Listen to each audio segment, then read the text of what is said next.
You are live. Thank you very much. Welcome. So regular meeting of the Bangor City Council. Today is Monday, February 24th, 2025. It is 7 p.m. We begin our meetings with the Pledge of Allegiance. Chief Hathaway, would you lead us in the pledge?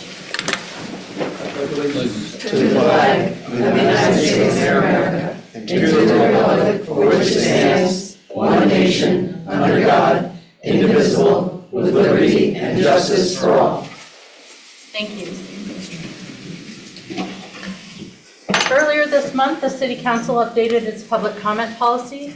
This change maintains the opportunity for residents to share their thoughts on city business, on topics not specifically included on the agenda, while allowing council meetings to run efficiently. Public comment at the start of the meeting is limited to 15 minutes.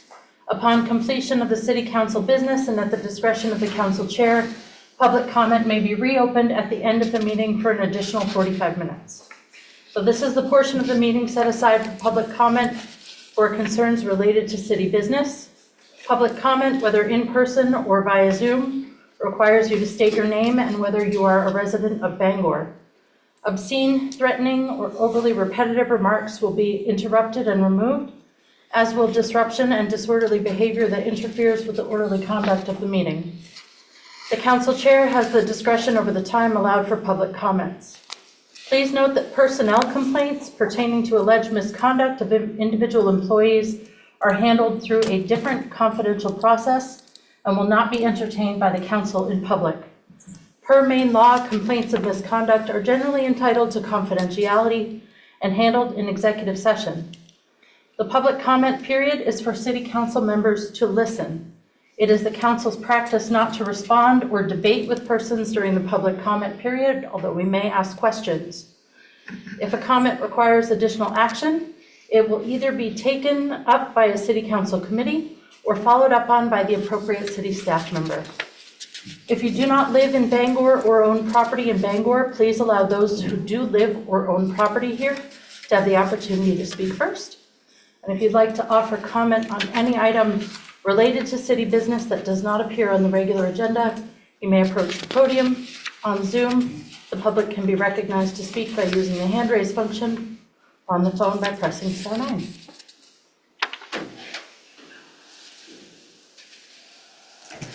My name is Suzette Furrow. I'm a resident of Bangor. I would like to yield my time to Councillor Fish so she can explain her no vote on the resolution since she was not present at the last council meeting.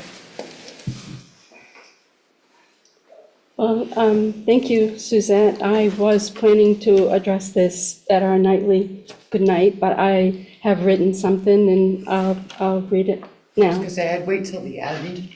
I'll read it now so that the people that want to hear it can be here, if that's all right, Madam Chair. I think it's more appropriate for you to wait till the end.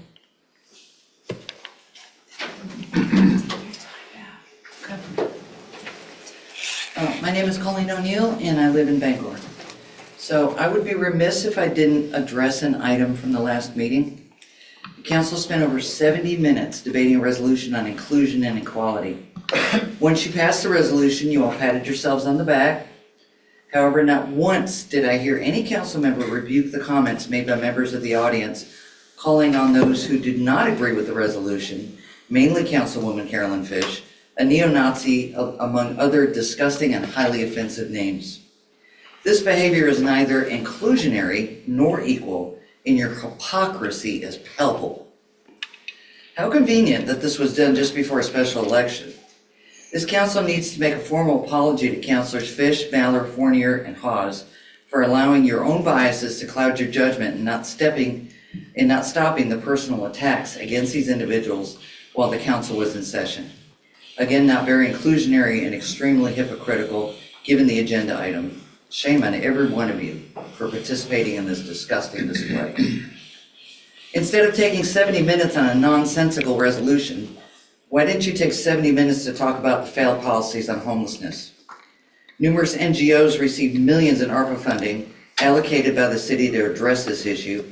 However, it's worse than it was before the funds were distributed. It's worse because you're not addressing the entire picture. Your focus is on affordable housing, but what about the jobs? Do you expect the state to add to the nearly $3 billion it spends on welfare? Do you want to keep people in poverty by giving them handouts, or end poverty and homelessness by giving them a hand up? None of the ARPA funds went to local businesses. Instead, it went to NGOs with no accountability and communication between them to actually make a difference. Oh, I did forget, you spent $250,000 on a toilet that couldn't be used because someone didn't do their homework. Take 70 minutes to talk about economic development. What have you done to secure businesses in Bangor? Every week it seems like another business is shuttering its doors. Where are the tax incentives for businesses to move to Bangor? Where's the economic growth, the training, the job retention? Bangor has lost more citizens in the last 10 years than any other city in the state. Yet you want to do a reevaluation on homes following the post-COVID madness and increase taxes. Not because you need to, but because the state legislature is allowing you to do so by releasing the cap on what municipalities can charge. How many more citizens do you want to lose because they can't afford to live here? If you want more affordable housing, lower the property tax. If I had a rental property, the increased tax wouldn't be eaten by me. That's just bad business. Instead, it would fall to the renter. I'm not an economist, but that's simple math. Take 70 minutes to address the drug problem. Again, millions went to NGOs with no change. You paid half the salary of Home Equity Alliance for needle pickup. Your Now- time is up. Thank you. Thank you. Mike Burrow, I'm a longtime resident of Bangor. I'm going to continue on. I'm assuming the city is neither going to fork over the other half at taxpayers' expense or have to pick up the dirty needles at all. Of note, it is mentioned at the last council meeting, the city manager would be looking at a program where the city takes over a needle program. Again, at what expense to the taxpayers? Looking at resolving the drug problem, not condoning drugs used at the expense of the citizen. It is not working. The drug issue has not decreased. There is a 550% increase in HIV/AIDS in Bangor. Likewise, there is an increase in chlamydia, syphilis, gonorrhea. Additionally, after 30 years absence, we are now seeing a surge in congenital syphilis in the state of Maine. These diseases are what the needle programs and the so-called harm reduction was supposed to prevent. It's not working. What are we spending the money? I looked at the jail roster for the last 6 weeks. 20% of those arrested were on drug charges. All majorities were not just a simple possession charge, but aggravated trafficking. Do you see that handouts and not true solutions? You are inviting those with substance use disorders to come here and traffic and take advantage of it, making it even harder to get off illegal substance and staying drug-free. You're keeping the folks in substance issues just above rock bottom where they normally seek help. You're not helping them. You're torturing them. Take 70 minutes to come up with real resolutions. Take 70 minutes to look at what the city needs, not what a small minority wants. Take 70 minutes to do your job, balance the budget, stop paying for things that do not raise our taxes, and help no one. Thank you. Thank you.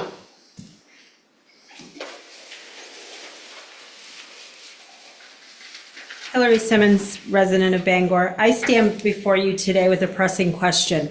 Why did our city decide to stop issuing proclamations after approving one that declares us a welcoming, accepting community? And more importantly, why was Black History Month deemed unworthy of recognition through a proclamation? Proclamations are more than just words on paper. They're a symbol of our city's values and commitment to its people. They affirm the contributions of diverse communities, acknowledge our shared history, and help foster a sense of belonging. When a city chooses to recognize an issue or a celebration, it sends a powerful message that it values and respects those it honors. So why, after adopting a general proclamation about being welcoming and inclusive, did the City Council decide that no others were necessary? If we are truly an inclusive city, shouldn't we continue to affirm that commitment by recognizing events and communities that have shaped our history and continue to influence our present?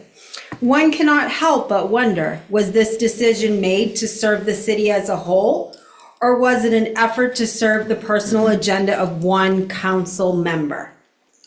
Did the chair of the council push forward a broad proclamation that satisfied her own interests and then dismiss the importance of other proclamations that celebrate individual groups and historic moments? This is not about politics or personal ambition. It is about principle. It is about recognizing that being welcoming and accepting is not a one-time statement, but a continuous effort. It is about understanding that Black History Month is not just a celebration. It is a necessary acknowledgement of the struggles, achievements, resilience of Black Americans who have shaped our nation and our local community.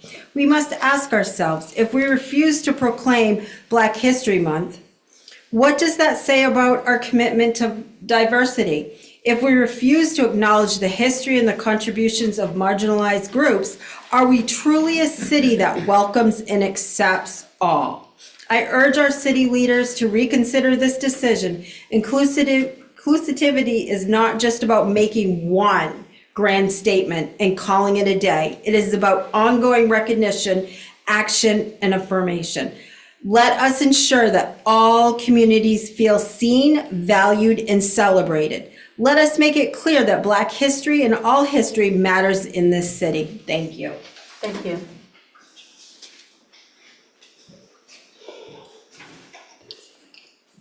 Hi, my name is Jillian McCarthy. I'm a resident in Bangor. I grew up here and I've lived all over Maine, from the snowy fields in Limestone, Maine in the county to the Blueberry Barrens down east. And one thing I can confidently say about all Mainers is that we're great neighbors. We take care of each other. I've known a lot of people who would drop anything to come help me shovel my driveway. I once drove into a ditch and 4 guys in a pickup truck helped me get out of that ditch. So I really hold that true for most Mainers. I'm speaking tonight because this Friday, the encampment is being evicted from public land. And they are neighbors and they're going to be left in the cold. And these people that I have talked to have incredible stories and would do anything for any of us. They would literally give you the shirt off their back. So before we kick our neighbors out into the cold and let them lose any safety networks they have in place, all of the nurses that visit, all of the volunteers who become their friends, why should we set our neighbors up for disaster? Thank you. Thank you.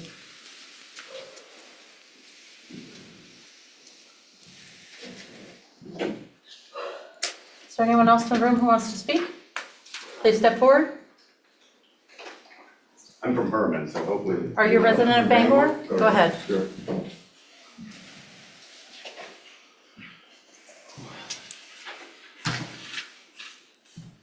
Hello, my name is James Gallagher, and I'm a resident of Bangor with multiple businesses downtown. Last year, a customer came into Salty Brick Market wielding a machete at least 14 inches in length. He became verbally aggressive and threatening before leaving in a rage. It was at this point I reached out to Downtown Partnership and city officials to discuss the general safety of downtown. I was hoping these critical conversations would address the loitering, solicitation, and theft in addition to overwhelming drug problem affecting our community. My intent was to figure out how downtown residents and employees can protect themselves from physical assault with little to no immediate protection from the police. I feel that this incident solidified the fact that downtown Bangor's safety is not a priority. My initial discussions were met with pushback and disbelief, with some city officials saying there's no real problem downtown. Verbal assault and the potential harm have become the sad but anticipated norm. Because of raising drugs and violence, many Bangor residents avoid downtown altogether, but we don't have a problem. For over a year, I have asked for a meeting with Bangor PD, city officials, and downtown business owners to come together to combat the issue as a united front, only to be met with resistance and excuses. As many of you know, Salty Brick Market was deemed a total loss after an apartment fire on December 9th. Insurance investigations confirmed that a homeless man was able to gain access to a back door and set an initial fire on the 4th floor. We all can't predict the future or change the past, but had council acted sooner, I question if I'd be in the midst of an insurance nightmare for the total loss of my business. A separate incident that night includes attempts of looting in the building, with the back door shattered a few hours after the fire. Limited evidence means the arsonists got away with their crime, leaving all of us to pick up the pieces and start over. It wasn't without a fight, but I am thankful the council finally voted in favor of the police beat and street plus.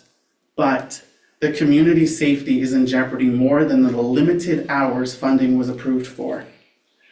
Up until the fire, we were still issuing dozens of no trespassing citations due to theft, public intoxication, loitering, and fighting. Downtown Bangor is effectively losing businesses because entrepreneurs can't afford to deal with the aftermath of our city's inability to act on issues right in front of our faces. That's your 15 minutes. Thank you. We're going to suspend public comment and get to the business of the city, and then we'll review at the end and decide if we'll do that an additional time for public comment. Consent agenda. Minutes of City Council meeting of February 10th, 2025, Government Operations Committee meeting of February 3rd, 2025, and Business and Economic Development Committee meetings of January 6th, 2025, January 22nd, 2025, and February 3rd, 2025. 25-075, order authorizing the city manager to accept a $500 donation from Carrot Top Corp. to assist with supplies for the Milk and Cookies Postpartum and Lactation Support Group. 25-076, order authorizing the purchase of sports field lighting for the Union Street Complex from R.L. Todd and Son Inc. in the amount of $912,312. 25-077, order authorizing the city manager to execute an agreement with the Maine Department of Transportation, overweight construction vehicles, MDOT projects 028224.00, US Route 2, cyclical pavement resurfacing. 25-078, order authorizing the city manager to execute an easement to Bangor Savings Bank for pedestrian access right-of-way to property adjacent to 36 Pleasant Street. Move passage of the consent agenda. Second? Thank you. We have a motion. We have a second. Seeing no discussion, consent agenda has passage. Referrals to committee and first reading. 25-079, ordinance amending chapter 165 Land Development Code, district map to rezone a property located at 870 Broadway from High Density Residential District, HDR, to Shopping and Personal Service District, SNPS. First reading and referral to planning board meeting on March 4th, 2025. Move this item be referred. Second. Thank you. We have a motion. We have a second. Item is referred. Unfinished business. 25-067, ordinance amending chapter 165 Land Development Code, district map to rezone a property located at 861 Broadway from Contract Industry and Service District, INS, and Low Density Residential District, LDR, to Shopping and Personal Service District, SNPS. Councilor Trumbull. Thank you, Madam Clerk. Madam Chair, I'd move for passage of ordinance 25-067. Second. This ordinance would amend the Land Development Code district map to rezone the property at map lot R41-005 located at 861 Broadway from Contract Industry and Service District and Low Density Residential District to Shopping and Personal Service District. The total area requested to be changed is approximately 10 acres. The applicant and owner of record is a zone corporation. This area is within the growth boundary shown in the 2022 comprehensive plan, and the future land use map and the plan shows this property in the neighborhood residential area, which consists of medium-density residential development with limited commercial and institutional uses that are complementary to the surrounding residential uses. This was reviewed and unanimously recommended at the planning board meeting on February 18th, 2025. Thank you, Councilor Trumbull. We have a motion. We have a second. Questions or discussion on this item? Roll call vote.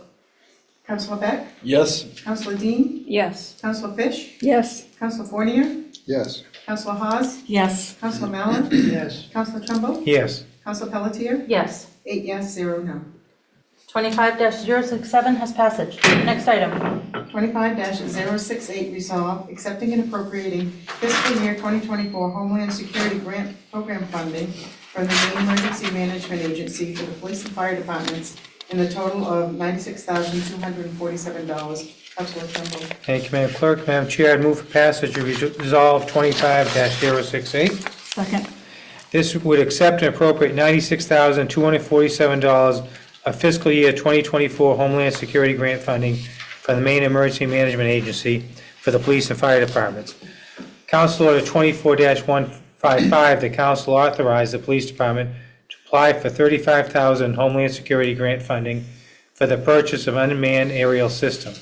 A second order, 24-162, authorized the department to apply for $91,247 in Homeland Security grant funding to support programs including explosive ordnance disposal in the amount of $21,247, special response team in the amount of $30,000, mobile command vehicle in the amount of $10,000, and the remaining amount of $30,000 for technical rescue was not funded.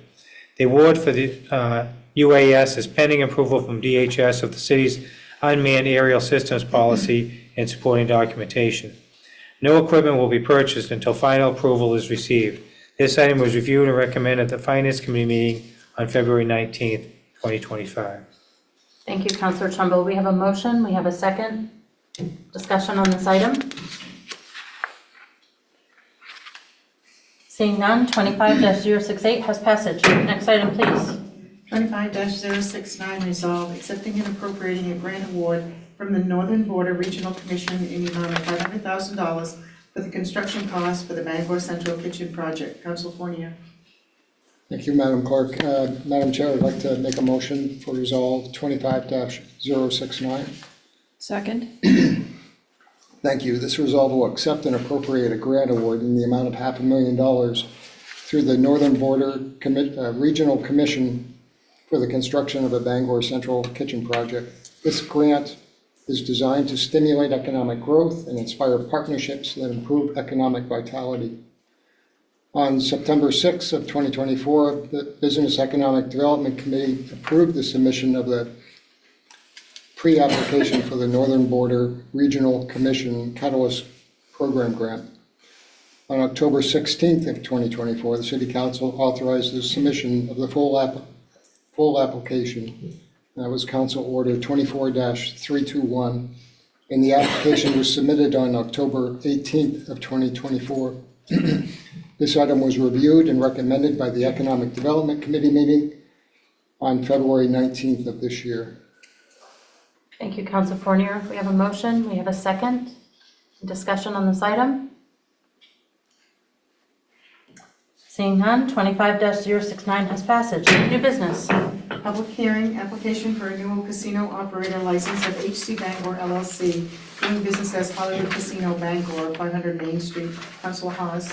Thank you, Madam Clerk. Madam Chair, I wish to move to open the public hearing for the application for a renewal casino operator license of HC Bangor. Second. Thank you. We have a motion. We have a second. Public hearing is open.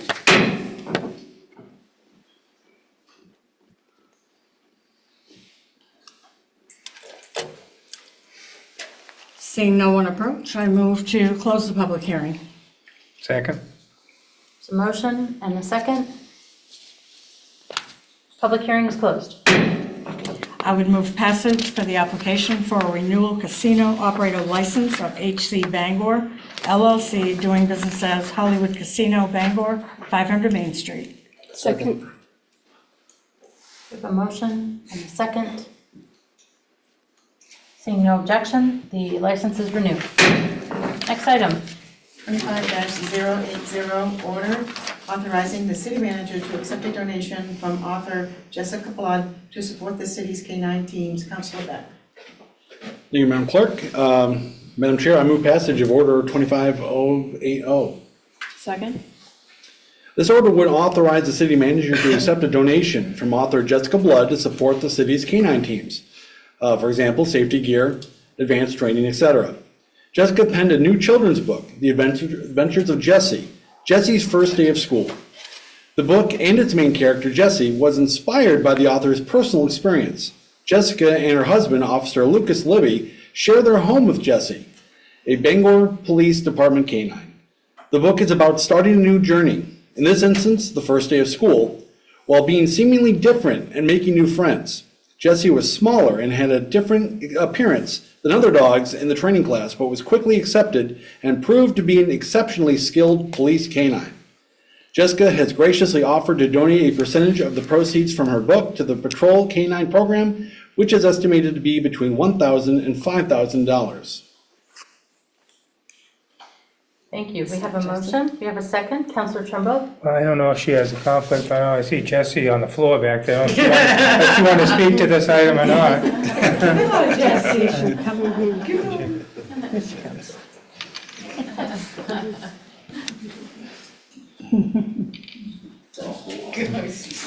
Council Beck, thank you.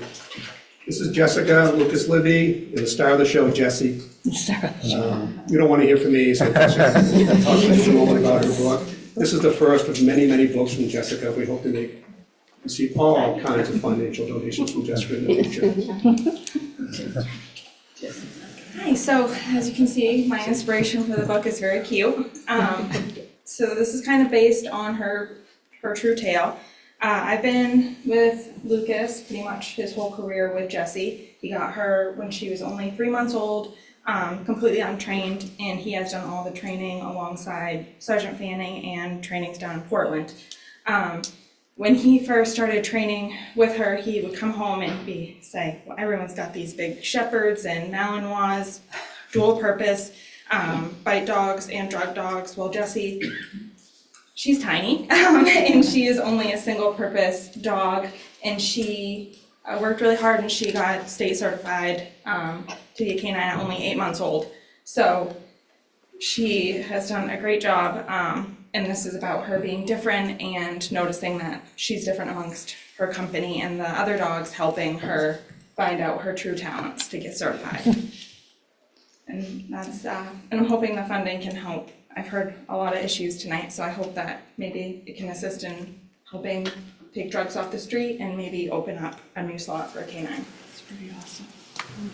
Thank you. Any other comments or questions from Councilor Beck? For anyone who's interested in the book, where can we find it? It's going to be available on Amazon. We're working with Tim Cotton to make a post on Facebook to help with sales. If anyone would like to peek at the book, I did bring a not for sale copy. But yes, it has several other dogs that she has had experience with or has been at the PD, such as Aki. He was, very well known before he retired. Yes. And I met her before the meeting and can certify she is a very good girl. Yes. And so cute. And he named her before he met me. Something for me to be. Can I share with you, this is an example of your police department right here. We have dozens of young families in our department. This is a perfect example of what you have in your police department. We have an awesome, awesome group, and Lucas and Jessica are just the perfect example of what we have for the police department in Bangor. We're very, very fortunate, and we're lucky to have Jessie. A small dog. Thank you. Thank you. Thank you. Thank you. Seeing no objection, 25-0 has passage. Next item. 25-081, order establishing a special committee on the future of a consolidated Parks and Recreation facility. Councilor Manning. Thank you, Madam Clerk. This order will establish a special committee on the future of the Consolidated Parks and Recreation Facility. In March of 2024, the City Council accepted the feasibility study of the Parks and Recreation Center and Sawyer Ice Arena. The work included a robust public engagement process to determine what the community wanted in a new facility. The final study identifies concepts, recommendations, projected capital and operating costs, as well as potential implementation and phasing options. A project of this size requires voter approval. For the city to properly plan for the future needs of our parks and recreation functions, we must determine if the project will move forward. Staff recommendation is that the City Council establish a special committee as outlined in the city's Code of Ordinance to review the Parks and Rec Center feasibility study and to report back to the City Council no later than July 10, 2025.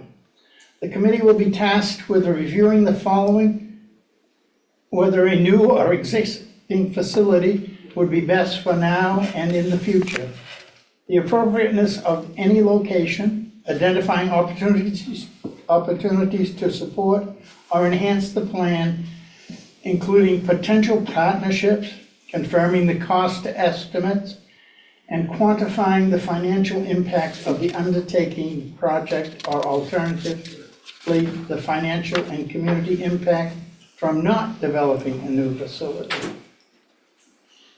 This was discussed at the Council Committee workshop on 2/8/2025. I recommend passage. Thank you, Councilor Mallor. Second. We have a motion, we have a second. Any discussion, questions on this item? Seeing none, 25-081 has passage. Next item. 25-082, order accepting the 2025 Bangor Housing Study prepared by HR&A Advisors to add the study as an appendix document to the comprehensive plan. Councilor Fish. Thank you, Madam Chair.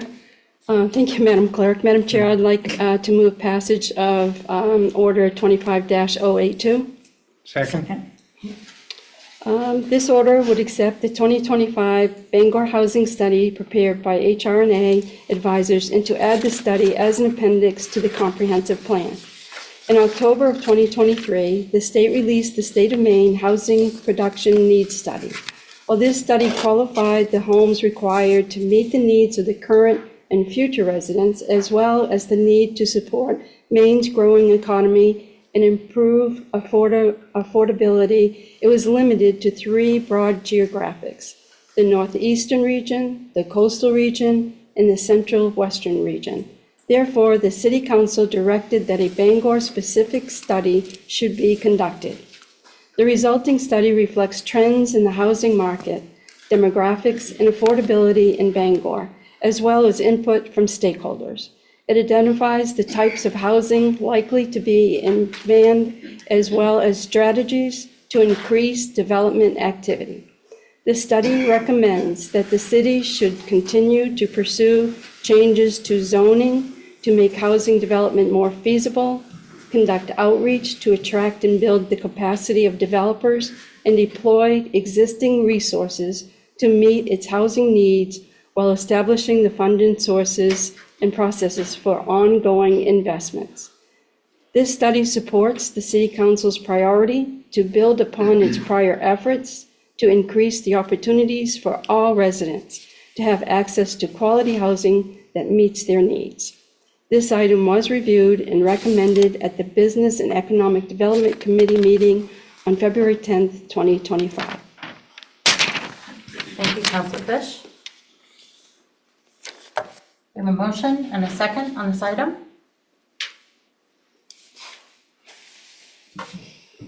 It looks like we have one comment.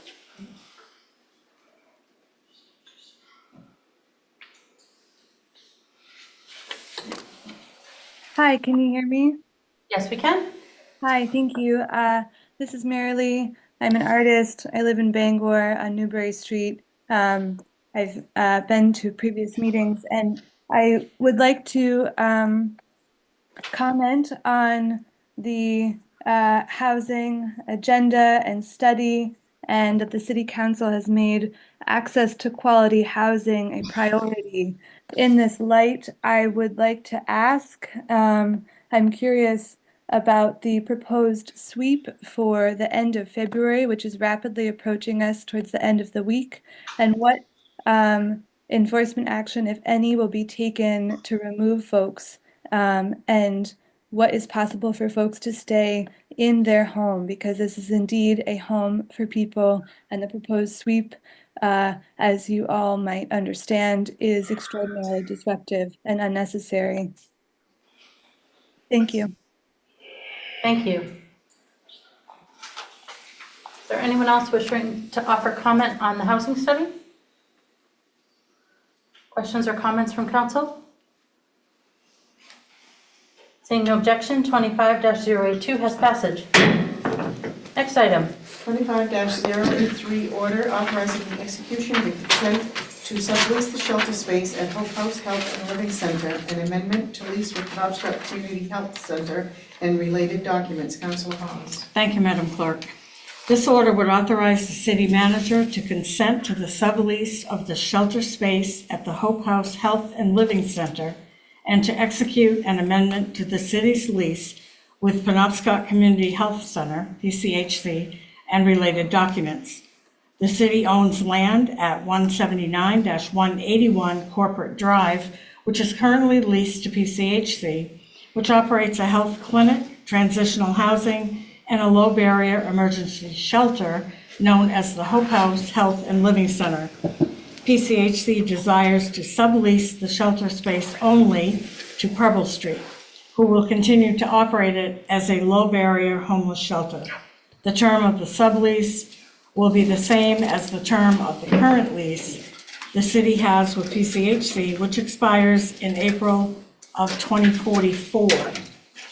This order would also authorize the city manager to execute an amendment to the city's lease with PCHC to extend the lot lines to the property to allow PCHC to construct an addition to the shelter space to increase the number of emergency shelter beds from 66 to 70, and to remove certain provisions in the original 2014 ground lease that are inconsistent with Maine State Housing's 2024 amendments to its funding rules. Without the continued critical funding through the Maine State Housing Association, MSHA, the Hope House would be forced to close, and the proposed amendment to the ground lease will allow for MSHA's funding to continue. The additional land provided by the adjustment to the lot lines allows PCHC/Preble Street to meet the dimensional requirements in the government and institutional service district, including lot coverage, impervious cover, and setbacks. This item was reviewed and recommended for passage by the Business and Economic Development Committee at its meeting on February 19th, 2025. Madam Clerk, I move passage of Order 25-083. Second. Thank you. There's a motion and a second. I should mention that Councilor Beck has a previously acknowledged conflict, and so he has left the room for this particular issue. I see we have one person online. Do you have a comment to make about the lease? I have a comment to make about Camp Hope. I struggled to figure out Right the now, we're appropriate taking time to raise comments on the Hope House lease only.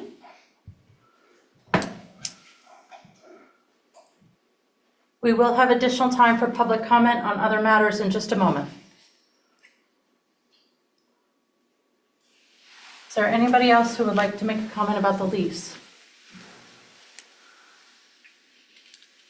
Okay, seeing none and seeing no objection, 25-083 has passage. That brings us to the end of the regular agenda. Now we have at least one or two people online who would like to speak. Is there anyone else in the room who would like to speak? You've already had your turn at the mic and you gave your time away. Typically, we only allow one person to approach once. You denied your time. She's denied the time, so. Okay, we'll have an additional up to 30 minutes for public comment. Go ahead. My name's Suzette Furrow, I'm a resident of Bangor. At the last council meeting, some members of the City of Bangor Equity, Diversity, and Human Rights Advisory Committee spoke and used names such as white, Christian, neo-Nazi when referring to certain council members. This seems a bit hypocritical, given that they're members of this committee. They also clapped. I would like to call for the committee to be disbanded. They are really just an activist committee speaking in an echo chamber. They are using city resources to conduct their meetings. They have had at least 3 without a quorum and not following Robert's rules. They've continued with their meeting for over an hour. It's a violation of Robert's rules. The committee looks for problematic names of streets, and when they can't find them with streets, they look at buildings and statues. It seems like they're just looking for problems where there really aren't any. We have a drug problem staring us in the face. As Mr. Gallagher, the business owner, spoke earlier, we need a task force or a committee that deals with the drug problem that we have in the city. Thank you. Thank you. Go ahead. Yes, my name is Tricia Quirk and I'm a resident. I want to echo what was said about the meeting last week. And I just feel that, you know, the conduct of the people that were speaking was not something that we should accept. We're trying to be talking about kindness and being nice to everybody, and then for them to come in and attack the council members was not acceptable. I also want to talk about the drug problem in the city, and it is staring us in the face. And when you have businesses downtown that are considering leaving because of the, because their customers are being driven away by, people that are wielding shovels and yelling at them and all of those things, we need to address this problem. It's, that's as much as I can say. Thank you. Thank you.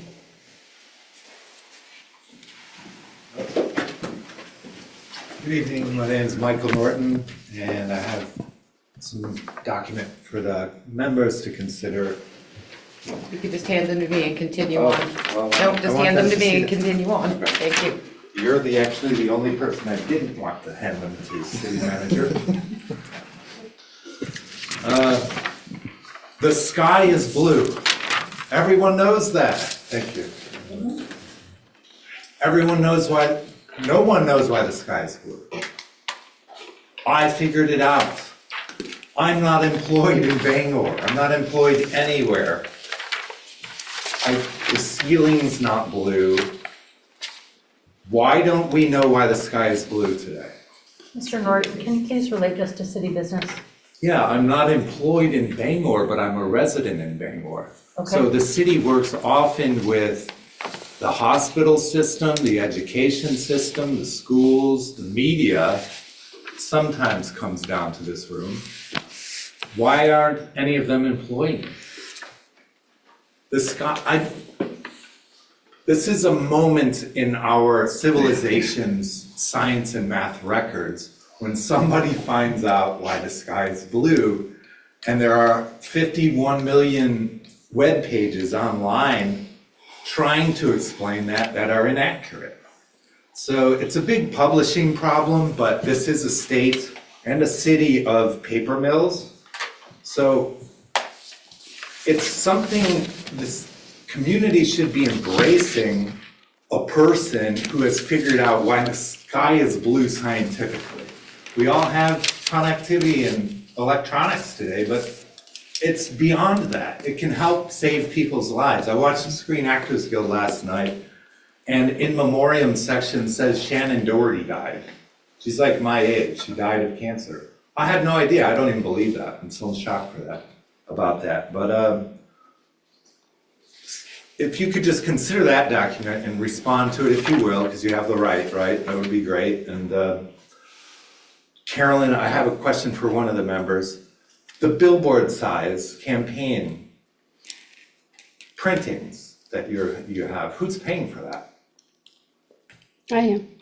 Well, donations and my campaign is paying for that. We should talk because the magnetic table of elements should be printed and hanging on the walls of our schools and our businesses, but they're not yet.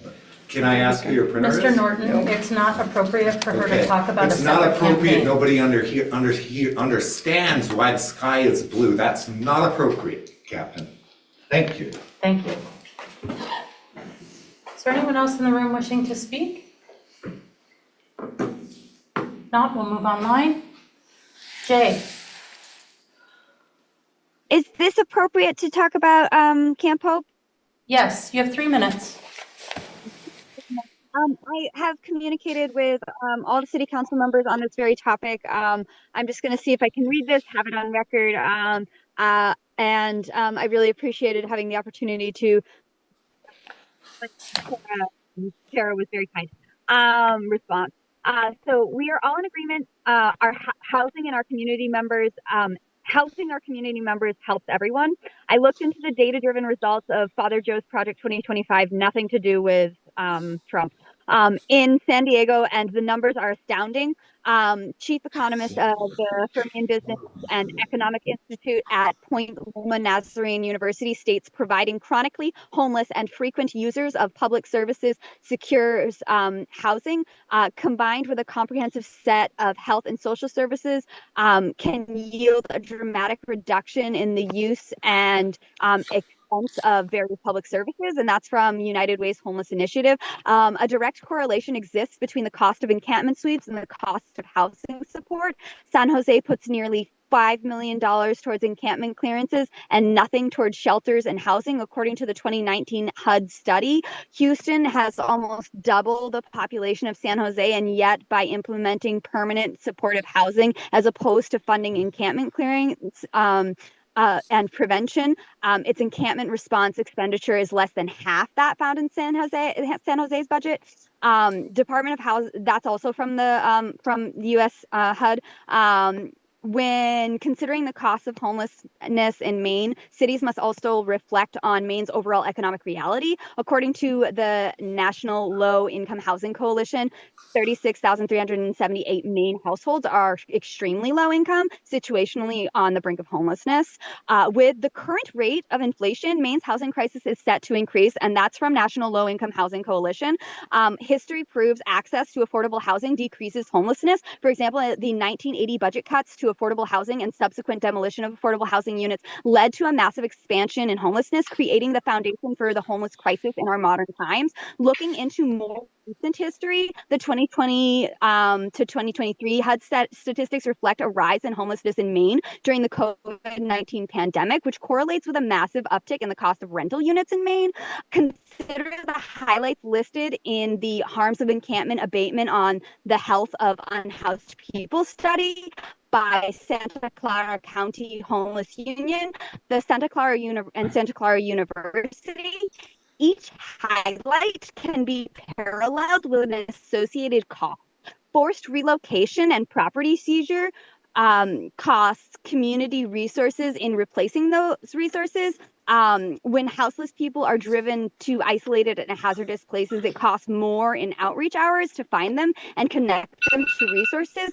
Thank you, Jay. Your time is up. Legal issues become a price tag paid for by the. Doug Dunbar. Hi there. Can you hear me all right? Yes, we can. Thanks for your time. I was there in person earlier, but came home. My 90-year-old father lives with me. So anyway, I'm back home, and wow, so much has been said, and a lot of it boils down to mental health, quite frankly. Until I frankly became an alcoholic and spent time in Penobscot County Jail, I didn't realize that substance use disorder, whether it's the light beer that I was killing myself with, or heroin or meth, substance use disorder is mental illness.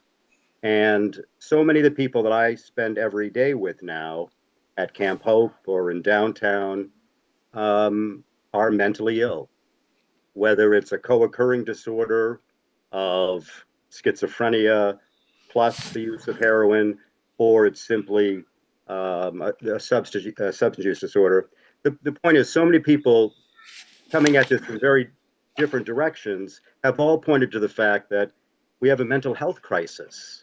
We have a opioid use disorder crisis on our hands.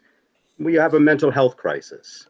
And until we accept that those people who are causing problems in our community are mentally ill and should be treated from a healthcare perspective, I'm afraid we're not going to achieve what we all want to achieve, which is safer streets, safer businesses, fewer people going to the bathroom in businesses' doorways, and so on. And a lot of people talked about the drug problem, which I'm referring to as a substance use disorder crisis, which is really a mental health crisis. I wrote to the city council from Penobscot County Cares recently and said, you know, very soon we'll get our 2025 allocation of opioid settlement fund monies. And when that happens, the city of Bangor, combined with Penobscot County, will have $3 million in the bank, roughly. And some of that money, a good bit of that money, began arriving almost 3 years ago. Almost 3 years ago. Jen Gunderman is terrific. She's Bangor's, as you all know, Bangor's public health director. And she last spoke with you last August about a plan that they were putting together. And some of us pushed back and said, well, wait a minute, let's hear from the public. Let's have an open process so that people with lived experience, for example, can weigh in. And here we are 7 months later, and I know, and Jen and I emailed each other last night, and Jen said, you know, there's an HIV crisis cluster and whatnot, and of course there is. But we have to be able to do multiple things. And if Bangor Public Health and Community Services isn't the right entity for moving that money forward and moving that process forward, we have to find another way. Thank you all. Thank you.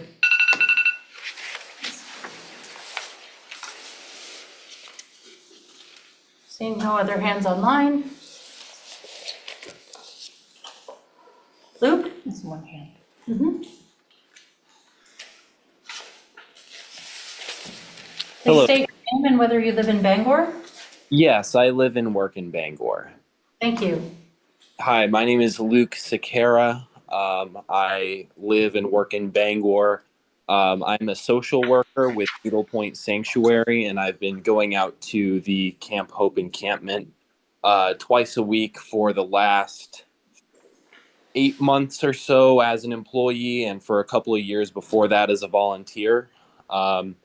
I just, in the process and from what I've observed, it's been really frustrating to see what feels to me like has been a backwards process where it seems that a date was set, and then another date with the postponement, and then the expectation was placed on service providing organizations to work retroactively around that date, rather than bringing service providers together to discuss options, really, alternatives to an encampment sweep. Because as one of the previous speakers elaborated on in tremendous detail, we know that encampment sweeps, encampment, and the resulting displacement of people has tremendously negative health effects and are far more costly to our communities than finding permanent solutions for people.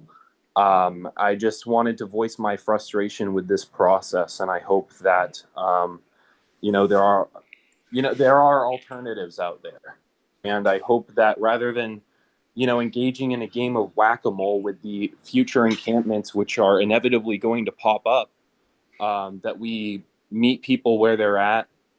And that we work with these people, because people don't, with better alternatives, people don't want to be living in these conditions.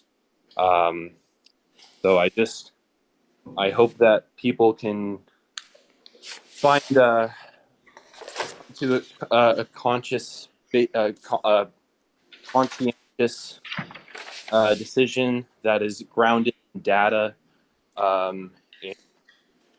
Faith in people's ability to change, which I've seen firsthand many times. So thank you for your time. Thank you.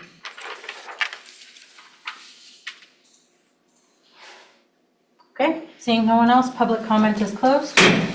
Brings us to the end of the meeting. Any comments from staff? Closing comments from council. Councilor Miller. It's been a pleasure to work with the people in the city of Bangor, but the respect that we've received as members of the council is, disappointing, to say the least. I have a thick skin, so you can beat me with a club, and I don't care. but I resent the fact that we have women sitting on the board that have been mistreated. I just don't understand where you people are coming from. You want help, but you're not willing to listen to what we have to say. That's all I have to say. Counselor Fish? I do have a statement I'd like to read because I was unable to be here during the last council meeting when there was a lot of public commentary. And I do have a thicker skin than you might think. After 40 years in real estate, you kind of do. But I did not want to not address these comments because some of the people are associated with other committees, and we're a small community. Bangor is a rather small community, and I don't want these misconceptions and misinformation to continue out into the community. So I feel that I do have to address why I voted no on the resolve. And first of all, I'd like to address my year and a half on council. I have more than once been called many negative and prejudicial names like a Nazi, and I could be here for another 10 minutes of all the names, just because of how I voted on items that I voted to represent a community in Bangor, and from the heart felt that it was overall the best decision. That's why we have 9 members. They represent different community interests, and I'm entitled to my vote without having public comments. And we do have it in our instruction that obscene and threatening comments will not be allowed, but they seem to have been allowed. So from now on, when someone gets up and starts calling me names that we don't allow each other to call, I will defend myself and ask Madam Chair to please stop those comments. The resolve of reaffirming Bangor's commitment to a welcome and open community for all, I'm very much in support of. I love Bangor, and I think in general, we're a very compassionate and open community. I did not agree to this resolve because of the way it was worded and exactly the intent and why it came to be. It came to be for a couple of reasons that I did not feel included the entire community. It's a place where everyone is free to express themselves without fear of judgment.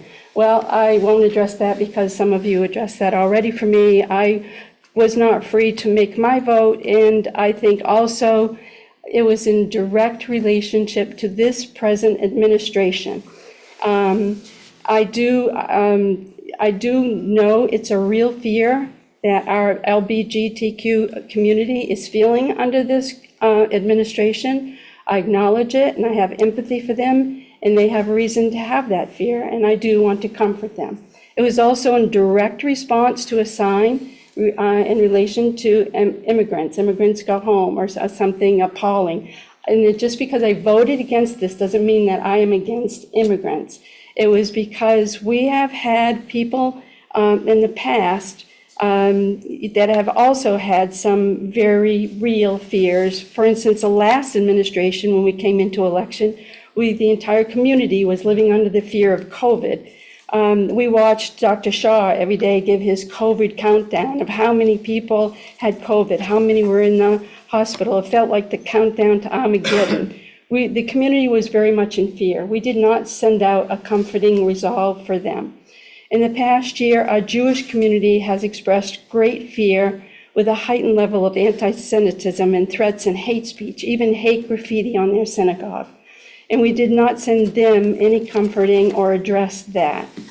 And yet, however, we have addressed this special group to comfort them. To me, doing that made this statement more divide. It didn't seem as inclusive, and I was fearful that some of our community would feel that way.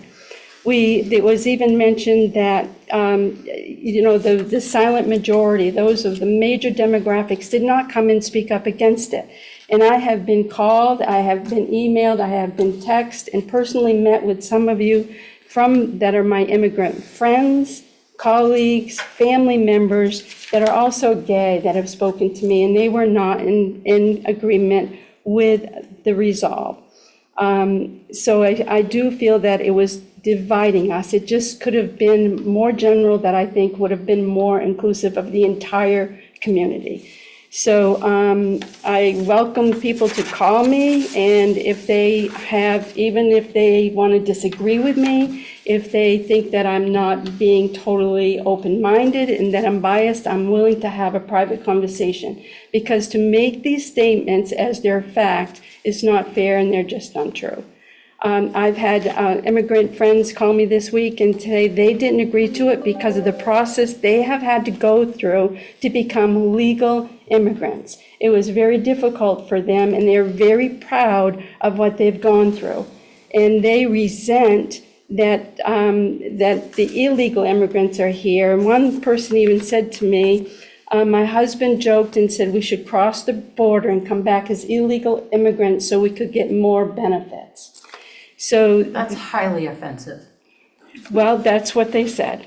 They said that if they went across the border and came back, they feel that there would be more benefits. They apparently, in their community, and I won't say what country, because a lot of them don't even dare to come and speak because of the ridicule that they see me get. They don't feel they can speak. But they feel there has been more social benefits for some of them, and they're struggling and they're not getting. One gentleman from another country said he has 4 children and that he has family here that is here illegal, and that's why he's not wanted to say his name. He's here legally. He has 4 children, works 2 jobs, doesn't qualify for food stamps. So it has nothing to do with my being biased against the community. Love the immigrants, and I have family and friends that are gay. I support them. I'll march beside you for your freedom and your liberties.